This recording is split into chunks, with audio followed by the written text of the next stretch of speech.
दादांच्या पहिल्या विमान प्रवासाच्या वेळी बातम्या चालल्या.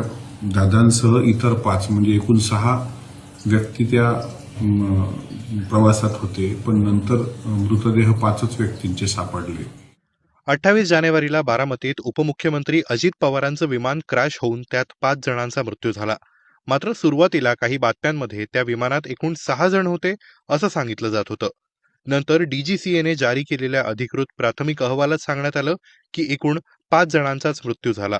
अजित पवार, त्यांचे सुरक्षा रक्षक विदीप जाधव, फ्लाईट अटेंडंट पिंकी माळी आणि 2 पायलट्स सुमित कुमार आणि शांभवी पाठक. मात्र राष्ट्रवादीचे आमदार अमोल मिटकरींनी काही प्रश्न उपस्थित करत शंका व्यक्त केली आहे.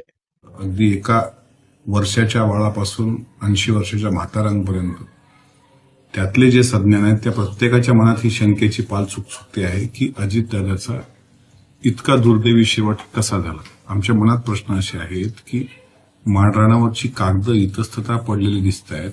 सर्व मृतदेह जळालेल्या परिस्थितीत दिसताना कागदाला मात्र साधा धक्का पण का लागला नाही. पायलट 2दा बदलल्या गेल्याच्या बातम्या आहेत. पायलट ट्रॅफिकमध्ये फसले होते असं सांगितलं गेलंय. ते का बदलले गेले? ऐनवेळी हा दौरा अशा पद्धतीनं का आखला गेला होता? त्याच्यानंतर दादांच्या पहिल्या विमान प्रवासाच्या वेळी बातम्या चालल्या. दादांसह इतर 5 म्हणजे एकूण 6 व्यक्ती त्या प्रवासात होते, पण नंतर मृतदेह 5च व्यक्तींचे सापडले.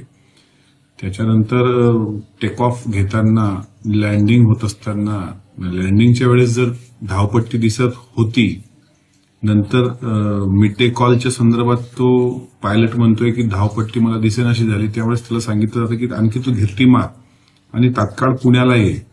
तर पुण्याचं टाळून दुसऱ्या कॉलमध्ये तो म्हणतोय की मला धावपट्टी दिसते आहे, आणि जिथं धावपट्टीच नाही तिथं त्याने विमान उतरवलं. विमान 2दा पलटी खाताना एका सीसीटीव्ही फुटेजमध्ये दिसते, आणि खाली पडल्यानंतर 5-6 सेकंदानंतर 4 ते 5 स्फोट त्या ठिकाणी होत आहेत. आणि दुर्दैवानं राज्याचा इतका मोठा नेता, इतकं मोठा आधारवड आणि इतकं मोठं व्यक्तिमत्व काही क्षणात त्यांच्या शरीराची राख रांगोळी होते.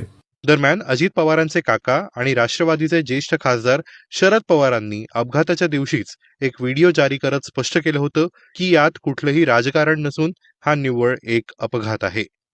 या घटनेचा तपास अजूनही एव्हिएशन ऍक्सिडेंट्स इन्व्हेस्टिगेशन ब्युरो करत आहे.